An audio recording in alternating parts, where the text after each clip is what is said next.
You're listening to The Globalist, first broadcast on the 8th of December 2021 on Monocle 24. The Globalist, in association with UBS.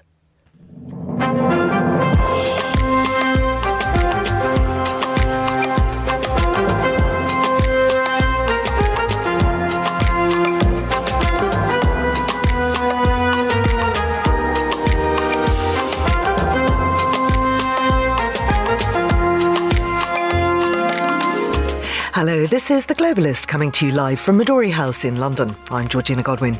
On the show ahead, Washington says it's preparing robust responses over fears of a Russian invasion of Ukraine. We'll have the latest. Also ahead, we'll find out why the Solomon Islands diplomatic alliances are causing social unrest in the South Pacific. Plus, the UAE commits to changing its working week, and we'll find out more about the ideas behind the latest edition of Design Miami. The past few years have just been paradigm shifting in a sense, and it would be remiss not to acknowledge that and ask people to respond to it. That's all ahead here on The Globalist, live from London.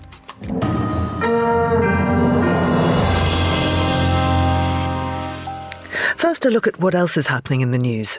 A spokesman for the World Health Organization has said existing vaccines should still protect people who contract the Omicron variant of COVID-19 from severe illness.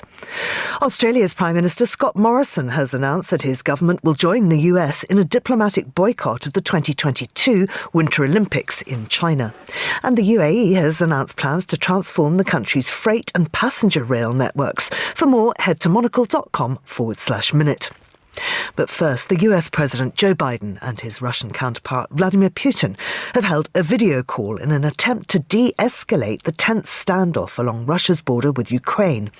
It came after President Biden and his European allies agreed to put up a united front against Russian aggression, with reports suggesting that Moscow has sent more than 100,000 troops to the border region. Well, Kadri Leek is a senior policy fellow at the European Council on Foreign Relations and joins me now. Kadri, thanks very much for coming on. What do we know of the outcome of this important discussion yesterday? Good morning. We know a little, but something. Apparently, there was exchange of opinions as concerns Ukraine. President Putin blamed Ukraine for not implementing the Minsk agreements, the ceasefire agreement from 2015 that puts very harsh conditions on Ukraine. Biden, on his turn, blamed Russia for mobilizing troops around Ukraine's borders. Russia replied by accusing the United States of moving its military infrastructure closer to Russia, both as concerns in the Ukrainian context, but overall NATO enlargement was mentioned too. So it looks like full list of grievances was presented. Importantly, they agreed to keep talking about sensitive issues, as the Kremlin readout, which was longer than White House readout, phrased it. So I think we can expect that the two countries will be in touch, and communication by means of military mobilization will probably be replaced with some more orthodox diplomacy from now on. However, the tensions, of course, remain because Ukraine is a sensitive issue, and the two sides clearly do not trust each other at all. So do you think that Russia's saber-rattling was in order to get NATO to the negotiating table and the US to the negotiating table, in which case this could be deemed a success? You could view it that way, yes. I think it was to underscore the seriousness of Russia's grievances on the issue. And Putin is deadly serious about his wish to control Ukraine. So in that sense, I think it would be wrong to dismiss it as just a call to negotiations, because what he wants to talk about is very important to him personally. I have doubts as to how many other people in Russia's establishment share that obsession with Ukraine, but Putin clearly has it, and he's the chief policymaker for now.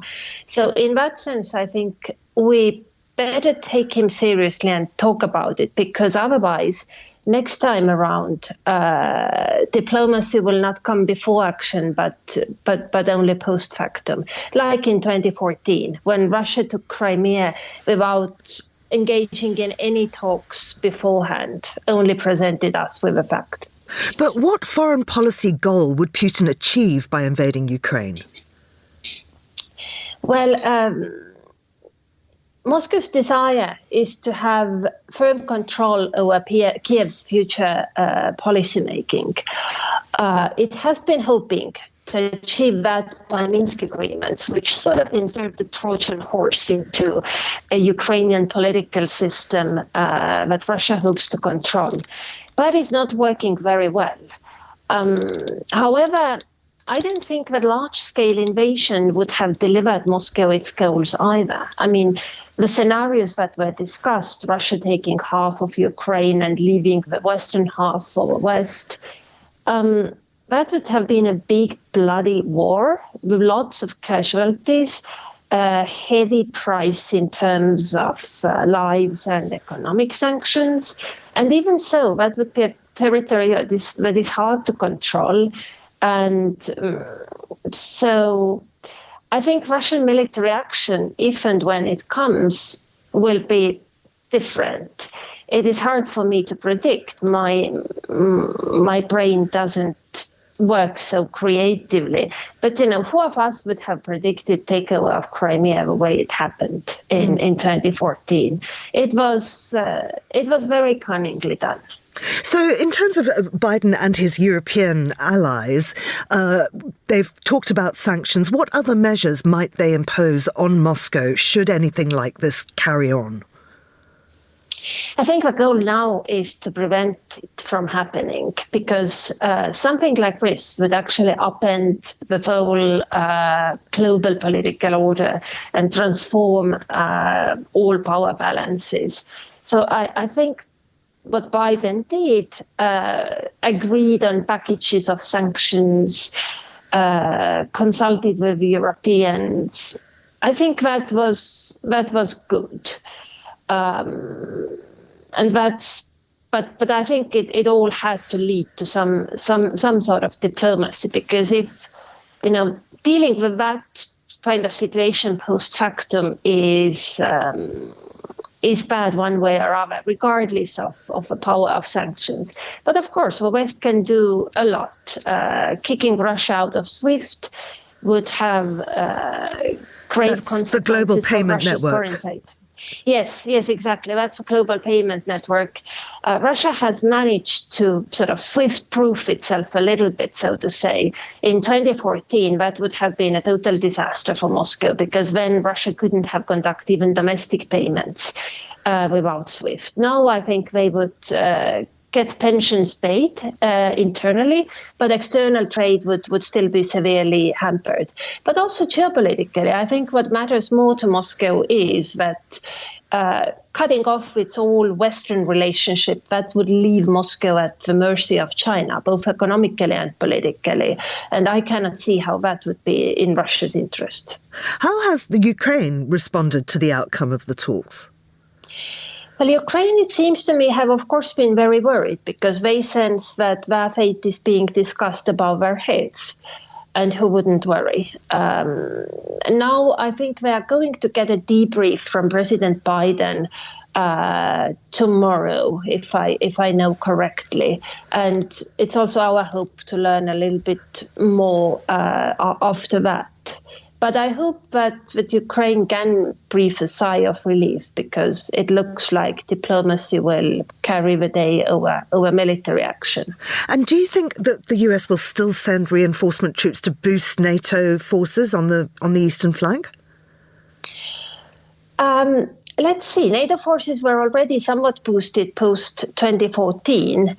What is deemed necessary for now, it's hard for me to say. They could send something.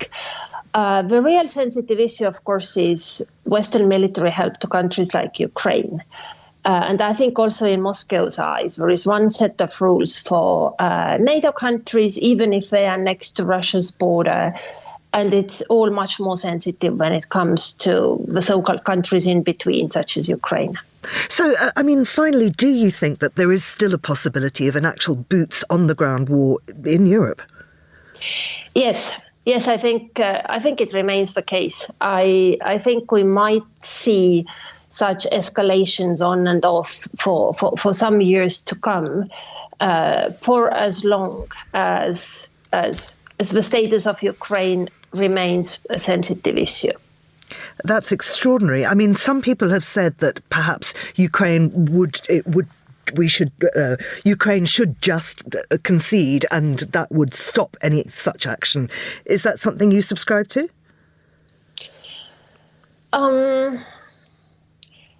Well, Ukraine, first thing is that it's hard for Ukraine to even do that, because Ukraine is a peculiar sort of country in my eyes. It's in a way opposite from Russia. Russia is a very sort of top-down country managed from the Kremlin. Ukraine is bottom-up country. It has very weak political elites, but strong society. And the paradox in Ukraine is that society can veto the political agreements concluded by the leadership that the society doesn't like. I mean, we have seen it. The Maidan uprising was society's reaction to agreement signed by the president with Russia that they didn't like. And failure to sign with the European Union. So it's practically impossible. And secondly, I mean, of course, unilateral guarantees by Ukraine not to join NATO might not pacify Russia. I mean, Ukraine had neutral status when Russia annexed Crimea in 2014. So Russia doesn't trust longevity of any such promises. So I don't think that would do the trick either. You would need to think in sort of grander terms that somehow transform the whole issue into something less sensitive. Kadri, thank you very much indeed. That was Kadri Leek from the European Council on Foreign Relations. And this is The Globalist on Monocle 24.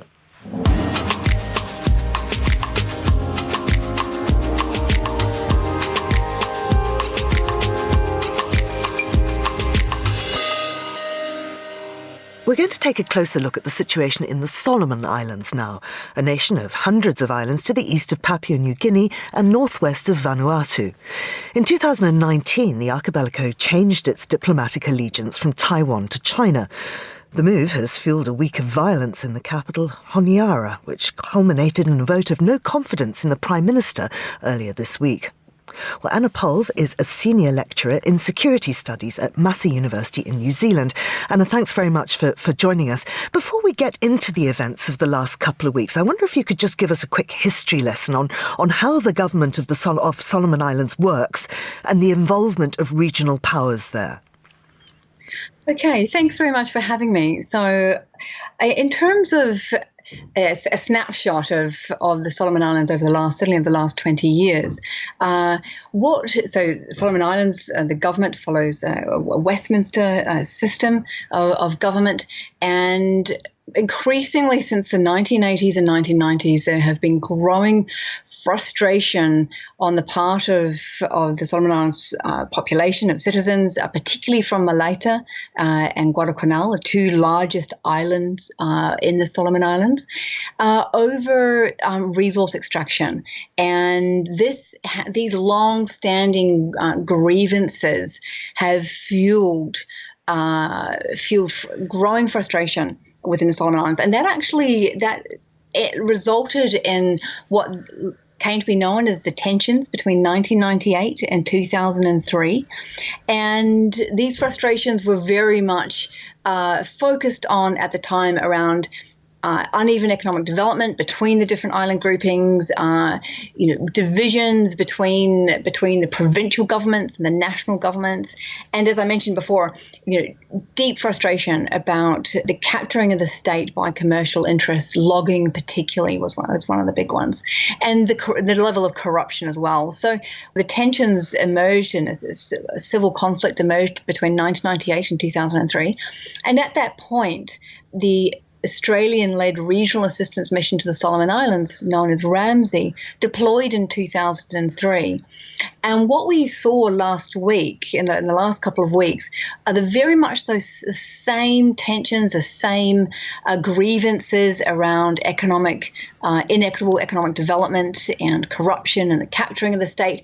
But we also have this overlay of geopolitical competition, because as you mentioned, in 2019, the Solomon Islands switched recognition from Taiwan to China, and that has added to these grievances and tensions. It's very much a spark, and it's a key point of frustration between the province of Malaita and the Prime Minister Sogavare. So why did it spill over into violence last week? Well, that's a very good question, and it's certainly been building for weeks and months, certainly, and it spilled over as a consequence of frustrations amongst Malaitan people, which is the most populous island in the Solomon Islands, frustrations about the treatment of their premier, Daniel Sudani, who they view to have been treated very poorly by Prime Minister Sogavare and Sogavare's government. And recently, Sogavare was able to receive medical treatment, and he received that treatment in Taiwan. And he has driven a very strong anti-China line against the central government, which now recognizes China. And Sudani, the premier of Malaita, has leveraged those tensions as well himself, very, very adeptly, and certainly the China-Taiwan tensions were very much spilled over. In the past, in 2006, we certainly saw targeting of Chinatown during the riots in 2006, and that also was less about China per se, but frustrations about the way in which Chinese migrants were dominating the commercial small business sector in Honiara. And certainly the trigger for the riots last week was very much the opening of Parliament and the fact that demands to participate in a reconciliation ceremony had not actually been met by Prime Minister Sogavare. And in fact, there was a motion of no confidence in Sogavare, which he defeated on Monday. So what happens next? Well, that's a very, very good question. And it didn't come as any surprise that Sogavare did defeat the motion of no confidence, which was put up by the opposition leader, Matthew Wale. And it was a fairly concise defeat, 32 votes against the motion with 15 votes in favour and 2 abstentions. And there wasn't necessarily a strong expectation that the motion would win. The question, as you say, is what happens now. Now, Malaita has indicated that they are now going to, Sudani, the premier of Malaita, has now indicated that they are going to hold a poll on self-determination for the province of Malaita. Now, Malaita has had a long-standing self-determination movement that goes back to last century, and this has been a strong driving sort of wedge between the Malaitan province and central government in Guadalcanal. And the Malaitan premier has also said that he has sought help from the United Nations to hold a referendum, which he hopes to hold by the end of January, which may not be entirely realistic at all. But certainly they're seeking to certainly progress their frustrations down this route, down through progressing self-determination potentially. What we may see is greater federalism in the Solomon Islands as a means of managing frustrations amongst various different provinces, because it's not just Malaita who are frustrated by Sogavare's government, but there are other provinces too who have concerns.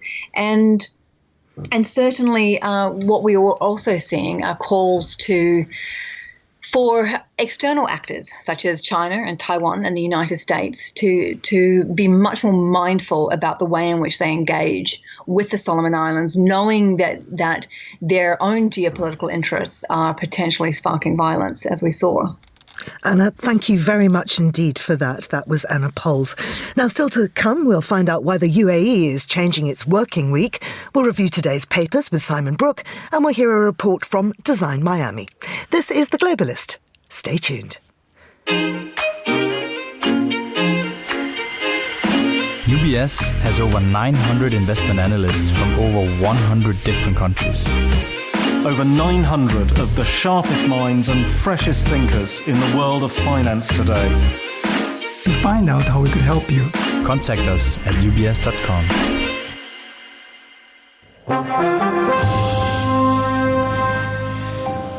Dozens of Rohingya refugees are suing Facebook over claims the social media giant allowed hate speech against them to spread. Around 10,000 Rohingya Muslims were killed in a military crackdown in Myanmar in 2017, and lawyers for the Rohingya are now seeking damages of $150 billion from Facebook. Well, let's unpack this further with Mark Scott, who's Chief Technology Correspondent at Politico, and Ronan Lee, who's the author of Myanmar's Rohingya Genocide, Identity, History and Hate Speech. Thanks both very much for joining us. Ronan, can you remind us what happened to the Rohingya in 2017? Well, following years, in fact, following decades of mistreatment and human rights violations within Myanmar, there was rising hate speech. There was an environment within Myanmar where the Rohingya were being portrayed as not part of the national political fabric, as frankly dangerous, as potentially terrorists, and they were in their hundreds of thousands violently and genocidally forcibly deported from Myanmar by the Myanmar military. It was a military operation that was portrayed as counterinsurgency, but it was, as the UN has documented, characterised by scorched earth tactics, widespread use of shocking sexual violence against women and girls, the wholesale burning of Rohingya villages, shooting and murdering of any male over the age of 10 or 11. They were just regarded as fair game for murder. And it was a genocidal forced deportation. It was part of a long history of genocidal mistreatment, but it was enabled within Myanmar and with very little political opposition within Myanmar. I mean, very little political opposition, enabled by an environment of anti-Rohingya hate speech. And Facebook was central to that. It was the main technology platform within Myanmar. It was the place people were getting their news. It was the biggest internet platform within the country, and it enabled that deportation. So, and that went alongside, of course, the rise of smartphones. Suddenly everybody had a smartphone, so they were all connecting to Facebook. Well, Myanmar came out of 50 years of government oppression where there just were no mobile phones. Mobile phone usage in Myanmar in 2010 was about the same level as mobile phone accessibility in North Korea. By 2016, mobile phone penetration in Myanmar was about 90%.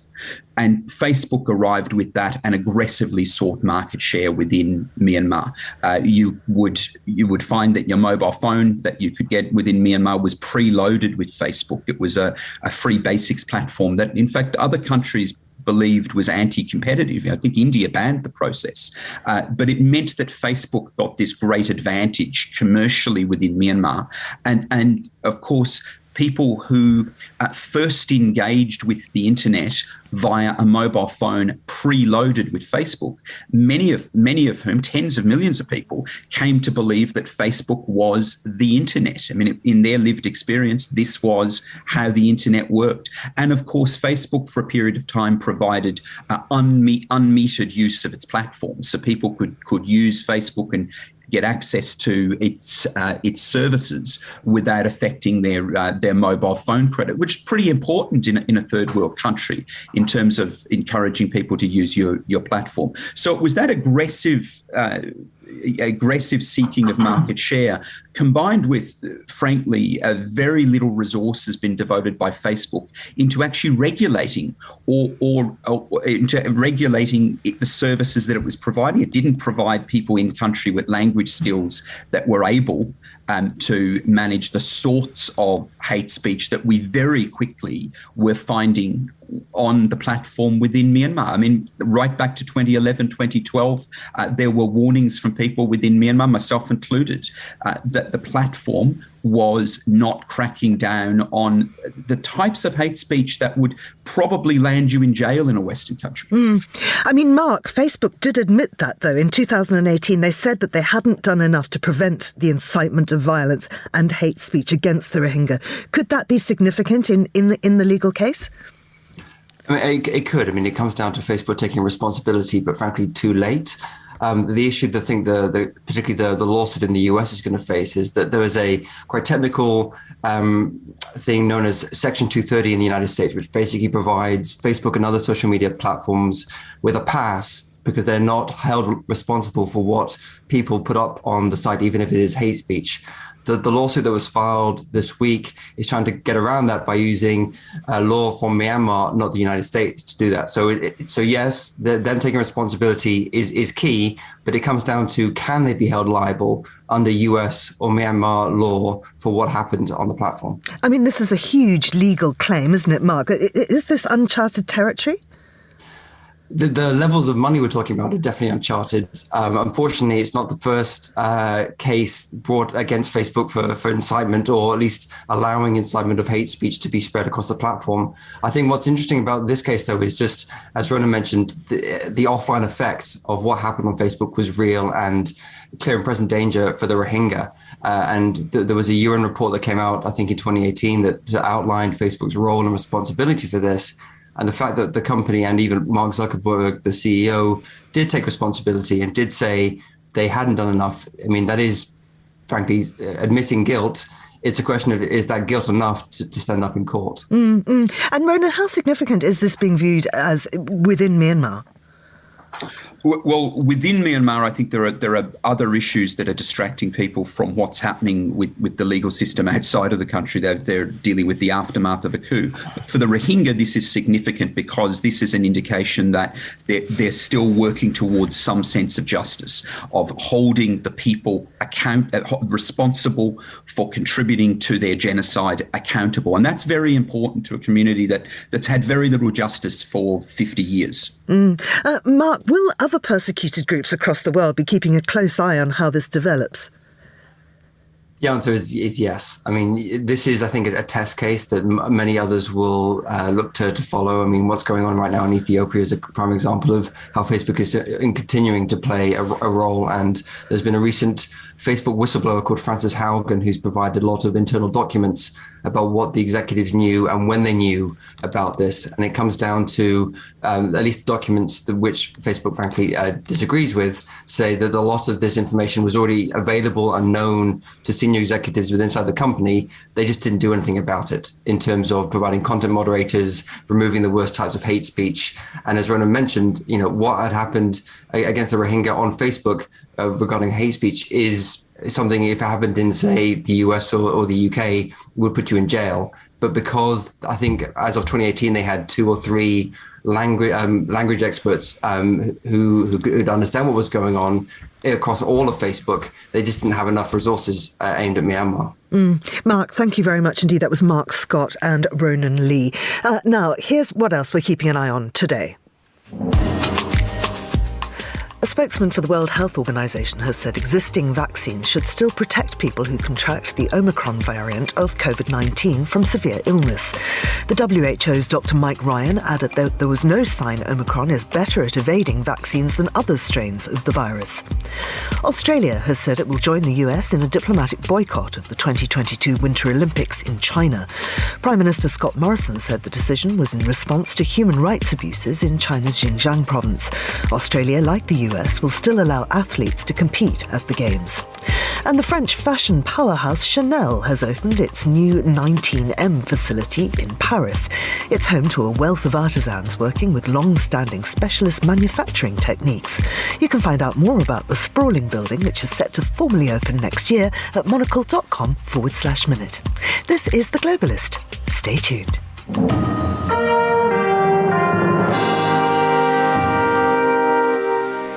The United Arab Emirates has announced that it's cutting its working week to 4.5 days and moving its traditional weekend in a bid to improve the Gulf state's competitiveness. Mustafa Al-Rawi is the Assistant Editor-in-Chief at The National in Abu Dhabi and joins me on the line now. Mustafa, what exactly has the UAE announced? Hi, Georgina. How are you?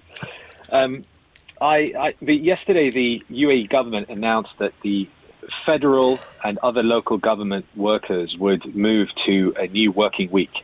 So it's a weekend of Saturday, Sunday instead of Friday, Saturday. And the working week is Monday to Friday with a half day for the public sector on the Friday. So it's a very significant change. It's the first time in 15 years that the working week has been changed. And the expected knock-on effect across the economy will cover all areas, including schools, which are expected to change as well. So it's big news, and it will have an impact on people even outside the UAE, investors, trade partners, those looking at working, visiting, traveling to the UAE. And what's the reasoning behind it? So it's interesting because there was discussion, a lot of speculation about this earlier in the year, that this was going to happen. And at the time, there was a rare official denial that it was going to happen. And then here we are, sort of 6-7 months later. But at the time, there's a lot of discussion that there were economic benefits and benefits to sort of wider societal impacts, such as well-being and improved productivity. And I think if you look at it in the wider context, there have been a lot of reforms in the UAE in the past year, legal reforms, social reforms, economic reforms, even at COP26 in Glasgow in November. Since then, the acceleration of projects and efforts on the energy transition has continued, has increased. And it's all part of a sort of post-pandemic new look for the UAE. And it comes to, you mentioned competitiveness. Well, the region is becoming more competitive. Saudi Arabia, for example, has its own vision, its own diversification plan. And it seems for the UAE, it's looking to put itself in the position to attract the best talent, to ensure that, companies, investment capital are all looking to the UAE first in the region. And also when it comes to partners in Asia and Europe, in the US, to make it that much easier to work with the UAE. I mean, the expectation is that the financial sector will move, so there will be less of a gap in banking and finance and stock markets between the UAE and other time zones. Now, we know that the majority of the population there in the UAE is Muslim. Friday is a very holy day in Islam. So what does that mean? Traditionally, Friday was a day off. And, of course, praying at the mosque on Fridays is been traditional for thousands of years now. 1,000 years at least. And it's a big change. I mean, that's something that was recognized with the government's announcement. They said that the Friday prayer time now will be fixed at 1:15 p.m. throughout the year. So for the public sector, if work finishes at 12, which it will do from January 3rd officially, then you will have time to get to the mosque. But also in the announcement from the government, they actually quoted a part of the Quran that mentions that at the time, people would stop work to go to the mosque on a Friday. So their argument is that it's all part of the normal routine, and traditions can be changed, but it isn't actually contravening any kind of religious rule or order. And certainly they wouldn't have moved forward with it if there wasn't wholesale agreement from the religious side of things. Are there any drawbacks to this change to the working week? Well, this decision's been made. I mean, the decision itself perhaps is not a surprise, but the timing is a surprise for a lot of people. I mean, this came out yesterday, and it's going to come into effect for the public sector, as I said, on January 3rd, on that Monday. So we don't have much time to get our heads around it. So it's a bit of a quick sprint at the end of the year. When perhaps everyone might have been expecting things to slow down. So the private sector is looking at this, and I guess like anything, there'll be people who see it as an opportunity and others that see it as a cost or a pain point for them to work around. So there will be a few months while this shakes out, and then question marks will be if I do business globally, that's okay. But if a lot of my work is regionally with other Gulf countries, other Middle East, North Africa countries, then how do I manage that? So a lot of the practical details need to be worked out. Day to day, parents who work in the private sector will be wondering what's my work week going to look like? How am I going to get the kids to school and back? But then, as I mentioned earlier, with the pandemic, we've all become a little bit more used to working these details out. We have remote working, we have technology now like we didn't a couple of years ago. So I'm guessing the government thinks we're resilient enough and kind of agile enough to handle this. But it's going to be an interesting couple of months here. Let me put it that way. Is it mandatory? Can private companies make up their own hours? Yeah, they actually updated the labour laws recently. I don't know if it was a coincidence, unlikely. It's probably linked to this change coming. The private sector has flexibility to do what it likes. It can set its own hours. So really it will come down to each industry and each company to decide. But ultimately, in my opinion, if you can't bank on Saturday and Sunday and you can't do government transactions on Saturday and Sunday, then for a lot of private sector companies, it's going to make sense to do this shift, particularly with schools.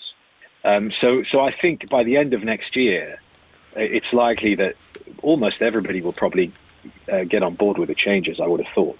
Mustafa, thank you very much indeed. That was Mustafa Al-Rawi. And you're listening to The Globalist on Monocle 24.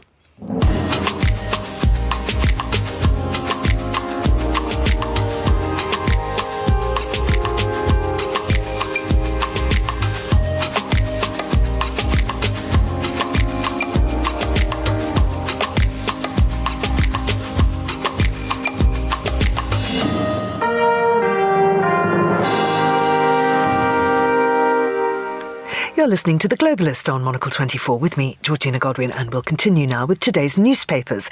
Joining me in the studio is the journalist and communications consultant Simon Brooke. Good morning, Simon. Good morning, Georgina. Now, of course, we have been talking about Ukraine and the US and Russia meeting, and that is across most of the front pages, but there is a big read in the FT. Tell us their take on this. Yeah, exactly. So the FT's big analysis, the big read, looks at Joe Biden's foreign policy and says that if you could boil down the president's foreign policy to its essentials, two things would stand out. One, competition with China. Two, the return of American values after what is described by the White House as the aberration of Donald Trump. And this FT piece points out that, however, that the virtual gathering at the White House tomorrow and Friday of 111 governments will exclude China and Russia and most of the autocracies. Positive response from Freedom House, which the FT points out has been registering, what I find really depressing, actually, the shrinkage in global freedom over the last 15 years. According to Michael Abramovitz of Freedom House, it tells the world that America still believes in democracy and wants to put it back on the menu. On the other hand, Freedom House has also noticed that some of the countries that are attending are not free or only partly free. And also some of those, so there are some free countries that have been left out of the meeting. So really the piece is just looking at this kind of realpolitik. You know, America might be back promoting democracy, challenging some of the world's, certainly the two major autocracies, China and Russia. But on the other hand, it's having to make some difficult decisions. Absolutely. Let's move on to the Times. And this is, well, it's a Brexit story, but a Brexit story with a slight difference. It is, yeah. Danny Finkelstein, who I always find very, very interesting and insightful in the Times. Moving on from US relations to UK and France. It's never been so bad since Waterloo, said Sylvie Berman last week. She is the former French ambassador to the UK when asked about relations between the United Kingdom and France. And Danny Finkelstein points out she sounded actually proud of it. But on the other hand, he argues quite provocatively, you might say, that this major rift between the two countries is apparently largely France's fault. And the piece looks back to General de Gaulle's veto of the UK application to join what was then the common market back in 1963. Harold Macmillan, says Finkelstein, Prime Minister at the time, attacked France as being backward-looking and wishing to dominate Europe. On the other hand, Finkelstein argues that actually the reason why de Gaulle thought that it was not a good thing for the UK to be a member was that it would be a disruptive influence, that it would destroy the perfect balance of countries that were members at the time. And Danny Finkelstein goes on, fast forward to today, and he says Emmanuel Macron is making a similar mistake. He should actually just welcome the fact that even though he believes that Britain's departure from the EU is a disaster for them, and Danny Finkelstein agrees with that, he should actually welcome that because it gives him and the more sort of similarly minded EU states the opportunity to push ahead with their project without Britain causing trouble, which is an interesting take, I think, on Brexit. Absolutely, particularly for Macron, who really wants to be seen as a leader in Europe. Absolutely, and I suppose Finkelstein's point is that actually getting rid of or not having Britain causing trouble actually helps him to do that. So in a way, it would make more sense if Macron just lets Britain get on with it or whatever. A big mistake, as I say, as Danny Finkelstein has it, but then it pursues his own agenda without this disruptive influence in the EU itself. Yeah. Now, two words that I never thought I'd put together: Prime Minister and lying. Gosh, could you believe it? Absolutely, yes. Well, the big party season, I have to say, anybody, I think, who's ever been a spokesperson for an organisation or an individual or something will be cringing for Allegra Stratton this morning. She, as you know, was formerly the Prime Minister's spokesperson. And this is a story which is all over the UK media today of a video that has emerged of Allegra Stratton rehearsing her lines with fellow Downing Street insiders, staffers, about whether this party took place before Christmas last year when strict lockdown measures were in place. And so here she is in a sort of Prime Minister, in a practice session rehearsal with another Prime Ministerial advisor, Ed Oldfield, and they're making a series of jokes about the party, including references to cheese and wine. Allegra Stratton jokes about a lack of social distancing and whether they can sort of really describe this, can they possibly, as a business meeting. And there's a wonderful quote from Allegra Stratton quoted in The Guardian, which, as I say, is one of a number of papers looking at this issue, saying, "This is recorded. This fictional party was a business meeting and was not socially distanced, And what a disaster. I mean, just don't ever tape these things. And if you do, make sure that you know who's doing it and the tapes are deleted afterwards. But a great piece of reporting for ITV News, which originally broke the story as well. Ian Blackford of the SNP says that this makes the Prime Minister's position untenable. Yeah, well, as you say, Prime Minister and lie, whatever. I imagine the view at Number 10 will be, look, this thing will blow over. Most people will be concerned about what's happening about social distancing and Christmas parties this year. So they'll be hoping that that will sort of move up the news agenda and people won't be so bothered. But The Guardian also has a quote from Becky Kummer, who is a spokesperson for the COVID-19 Bereaved Families for Justice organisation. And she says there are simply no words to describe how upsetting and shameful it is then to hear Boris Johnson's team laughing about breaking the rules that they had made while others followed them and could only say goodbye to their loved ones through a screen. So I think this plays into that whole story, doesn't it, about the sort of, there's one rule for Boris Johnson and his mates, Owen Paterson, the lobbying scandal there, you might say, and there's another for the rest of us. So as I say, Number 10 will be hoping that this story will be a sort of Number 10, a Westminster gossip story that will move on.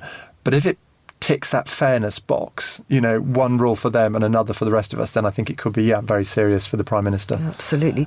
Simon, earlier in the show we were looking at Myanmar or Myanmar and the Rohingya or the Rohingya people. And whichever. The Guardian picks up on a similar story. Just it's the words most mangled by newsreaders in 2021. It is, absolutely. So these are the words you should know. Now here's a test for you, Georgina. So this word is CHEUGY, and it's a trendy term, apparently, according to The Guardian, popularised by Gen Z and used to mock an outdated and unfashionable aesthetic typically associated with millennials, such as live, laugh, I can't pronounce that. Live, laugh, love. So CHEUGY, how do you pronounce that? You're looking at The Guardian, aren't you? You're cheating. This isn't fair. But yeah, exactly. If you get it wrong, you're in huge trouble. So that's another one. Apparently, is a Korean treat made from melted sugar and baking soda, which is DALGONA. Now, that's dalgona, surely, except it's not. It's talgona. Apparently. And it begins with a T, not a D. Yeah, that's just silly, isn't it? Just a bit silly. Well, I think the most relevant one, though, is, of course, this new variant of the virus. How do we say that? Why? I mean, Omicron. I think I got that right, didn't I? But why would you invent a word that everybody is going to be using and then make it almost impossible to say? I mean, I just do not understand that at all. Well, it actually has two. It says both are correct. Omicron or Omicron. Okay. Omicron, I say. There's a lovely example as well of President Obama speaking at COP and talking about glass cow. Yeah, that's a good one. Yeah, get it right. Simon, thanks very much indeed. That was the journalist Simon Brooke, and this is The Globalist on Monocle 24. Do stay tuned. UBS is a global financial services firm with over 150 years of heritage. Built on the unique dedication of our people, we bring fresh thinking and perspective to our work. We know that it takes a marriage of intelligence and heart to create lasting value for our clients. It's about having the right ideas, of course, but also about having one of the most accomplished systems and an unrivaled network of global experts. That's why at UBS, we pride ourselves on thinking smarter to make a real difference. Tune in to The Bulletin with UBS every week for the latest insights and opinions from UBS all around the world.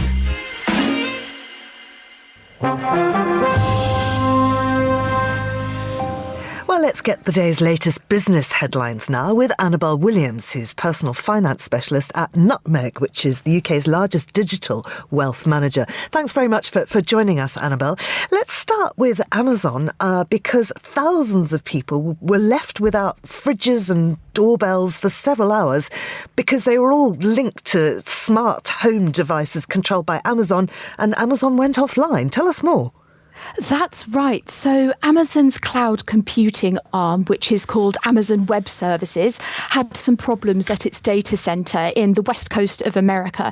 And those problems had ramifications far beyond the four walls of the data center, as people found that their fridges and doorbells and so forth, which were so-called smart devices, all linked up to Amazon's cloud internet, were no longer working. This really goes to show what happens when we become reliant on these clever internet-connected devices. Absolutely. Did it damage Amazon economically?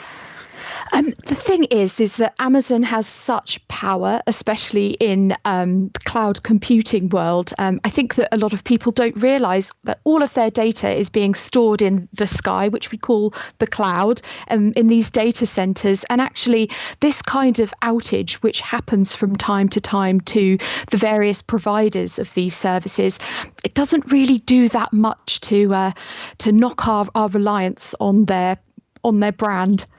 That's so interesting. Now, another social media story, or at least internet story, it's Weibo, that's China's social media giant, and that's gone onto the Hong Kong stock market. That's right. So China's social media giant Weibo has a messaging app that's quite similar to WhatsApp. It already has a stock market listing in the US, but it was seeking something closer to home. So its attempt to launch on the Hong Kong stock market debut was a little disappointing, as the shares fell more than 6% in the first few minutes of trading. This isn't really specific to Weibo. It's more that it's been a difficult time for shares in Chinese owned or Chinese based technology companies because they're coming under intense pressure both at home and abroad from regulators. There are regulators in the US that have been putting pressure on these companies to be more transparent and let regulators know more about what they're doing. So good news though for coffee. Well, it's a good news if you're a coffee trader, but less so if you're fond of drinking coffee in the morning. The prices of coffee have hit a 10-year high, and analysts expect prices to rise even higher over the coming year due to shortages in supply. So in London, traders of coffee beans have been paying $2.09 per pound. That's 85% more than a year ago. There's a number of reasons for this, including frosty weather in Brazil, which has damaged crops. There's a global shortage in shipping containers, which has been affecting the supply of all kinds of foodstuffs. And meanwhile, the future outlook is a little muted for coffee supplies, as a key growing region, Ethiopia, is sadly experiencing armed conflict, while in Vietnam, another key producer, they're struggling with the COVID virus. So it doesn't look good for having a cheap but tasty cup of coffee in the morning. And I guess as we all become more environmentally aware, the cost to the planet of just getting coffee across the world is going to become untenable. Yes, and actually that's a really good point because, a lot of people are trying to be more environmentally aware. Now, growing coffee consumes a huge amount of water. So if there is one thing that you want to do to kind of reduce your footprint on this earth, it's actually drinking less coffee. That's so interesting. Finally, we've got time just for a very quick look at Bitcoin. Yes, so there is a computer scientist who claims that he created Bitcoin. His name is Craig Wright, and although it's contested whether or not this gentleman did in fact found the most famous of all cryptocurrencies, he's been involved in this legal dispute, and he's won the latest battle where he's been allowed to keep £1 million stash of that cryptocurrency. It's a very interesting, a bit convoluted drama, but it is interesting for people who follow crypto because much of the currency is concentrated in the hands of relatively few owners, which is very different to in other kinds of investments where there are many people that own them. And just a two-sentence answer, but are all Bitcoins or all cryptocurrencies equal? Are they all worth the same amount? No, they are not. So there are different underlying technologies to these, and some people see Bitcoin as kind of the original, but there are others which are coming along with kind of more savvy underlying technology that could be used for other things in banking and money transfers. Annabelle, thank you very much indeed. That was Annabelle Williams, personal finance specialist at Nutmeg, and this is The Globalist on Monocle 24.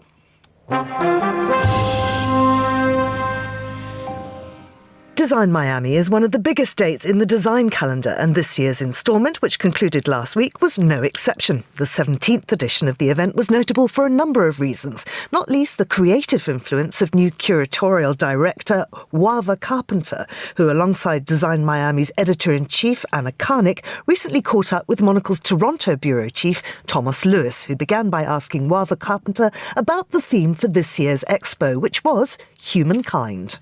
The concept was really about kind of flattening the hierarchies between species, right? So that there's not this sort of arrogance from a human perspective that is sort of leaving all the other species just decimated in its wake. But that's moved more into also a intra-human sort of flattening of hierarchies as well, so that we stop sort of privileging certain groups of humans over others in our systems that we create.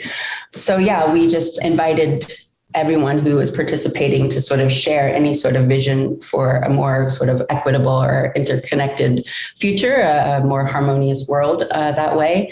And I'm really happy with how people have responded across the board.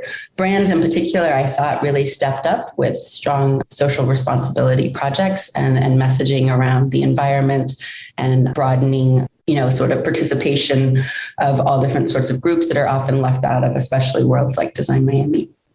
Yeah, this year the fair really featured a lot of new voices, which we're quite proud of, both on the fair floor through the exhibitions and then also through programming. So we've put together the most robust talks program in Design Miami's history, which we're very excited about, featuring both live talks and a special digital series of conversations, speaking with thought leaders to get their perspectives on this humankind theme.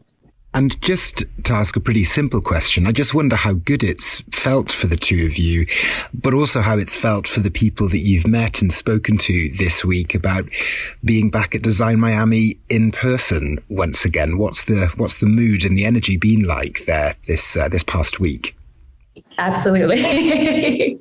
I think we've heard it described, the energy of the week, a couple of times as almost like a high school reunion or something, because, we've all missed community. We've all missed face-to-face. I think we've all missed as well that kind of have when you're encountering new creative works and minds. So it's been a wonderful energy for sure, and a real pleasure. Yeah, I think you can see that energy in the work as well. I mean, you feel it in the air on the sort of pathways of Design Miami, literally in the fair. But there's also a lot of work right now that is just very exuberant and joyful. And it's sort of two things are happening at once. There's sort of a fearlessness about having sort of strong messaging in the work, but then also a fearlessness on an aesthetic side that is just really going for it. We're just at such a historic inflection point culturally around the world, geopolitically, and on the one hand, there's sort of from the pandemic, but also from an environmental point of view, a questioning of how much sort of traveling and getting together internationally is needed. And at the same time, I think the pandemic also really brought to the foreground how much we do need this sort of in-person physical kind of connection with other people. And I think it's about finding the right balance. So, I expect there to continue to be these events because it makes people inspired. It brings such joy. It makes things happen that wouldn't happen otherwise. Just chance encounters, you meet people, that leads to another thing that happens. So I think there's just a sort of balance. And I think inside Design Miami, there's a lot of conversations about actually having more events internationally, but to really focus each of them more locally than they have been before. And obviously an event as large as Design Miami takes a long time in the planning, is thought about for a while in advance. And I just wonder whether from a curatorial perspective or from an editorial one, whether this past year has sort of encouraged you to be more nimble, perhaps, in the way you form the ideas for an event that's going to take place sometime down the line. I just wonder whether it's impacted the way you make those decisions from a curatorial or a creative vantage point. This year, especially, feels like curatorially and in terms of the editorial, it really is about responding to this moment specifically. And this moment, we have a lot of questions. There's a not total clarity, of course, about the path forward, but that's been a great kind of emphasis of the content this year, both physically and online, is making sure we're spotlighting projects that are both responding to and reflecting on this current moment and also suggesting, promising paths forward. So I think very much it's about being nimble and mindful of what's happening in kind of the larger zeitgeist. I'm thinking about it quite a bit, so far the task just came one time, what should this show be about? And, it was very clear that, the past few years have just been paradigm shifting in a sense, and it would be remiss not to acknowledge that and ask people to respond to it. But, the problems we have today are going to still be with us in 6 months when the next Basel show comes. And so it's still a question. And, that's the task for the new year, is to sort of decide how much you want to shift to keep things fresh, but at the same time, acknowledge that like you can't just do one show and then, problems are solved and you move on. And the next thing's all about how perfect everything is. And many thanks there to Anna Karnick and Wava Carpenter in conversation with Monocle's Thomas Lewis. That's all for today's programme. The Globalists will be back at the same time tomorrow. I'm Georgina Godwin. Thanks for listening.